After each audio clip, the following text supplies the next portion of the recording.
সম্প্রতি সময়ে বল হাতে ভয়ানক গতিতে আন্তর্জাতিক ক্রিকেটে আলো ছড়িয়েছেন নাহিদ রানা। বাংলাদেশ জাতীয় দলের হয়ে টেস্ট ক্রিকেটে অভিষেক হওয়ার পর থেকেই গতির ঝড় তুলেছেন এই তরুণ। এরপর ওয়ানডে ক্রিকেটে অভিষেক ম্যাচে আফগানিস্তানের বিপক্ষে ঘন্টায় প্রায় 152 কিলোমিটার বেগে বল করে সাড়া ফেলে দিয়েছেন নাহিদ। 21 বছর বয়সী বাংলাদেশি এই পেসার আছেন আইপিএলের মেগা নিলামে।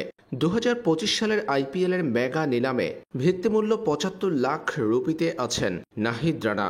ভারতীয় সংবাদ গণমাধ্যমের খবর হলো, নাহিদকে পেতে চাইবে মেগা নিলামের টেবিলে থাকা বেশ কয়েকটি দল, কারণ গতির বেশ চাহিদা রয়েছে আইপিএলের দলগুলোর কাছে। এবার প্রীতি জিন্তার পাঞ্জাব কিংস সরাসরি নিজেদের অফিসিয়াল ফেসবুক পেজে এক পোস্টে লিখেছে, গতির প্রয়োজন।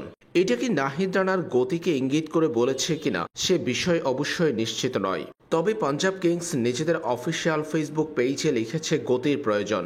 নিলাম থেকে 3 জন পেসারকে দলে অন্তর্ভুক্ত করতে চায় প্রীতি জিন্তা। পাঞ্জাব কিংসের সেই পোস্টের কমেন্ট সেকশনে নাহিদ রানাকে সাজেস্ট করছে অনেকেই। বাংলাদেশের তরুণ এই গতির তারকাকে দলে নিয়ে পেস ইউনিট শক্তিশালী করতে পারবে প্রীতি জিন্তা। সেই সুযোগ আছে তাদের মেগা নিলামে। ভিত্তিমূল্য 75 লাখ রুপিতে রয়েছে নাহিদ রানা।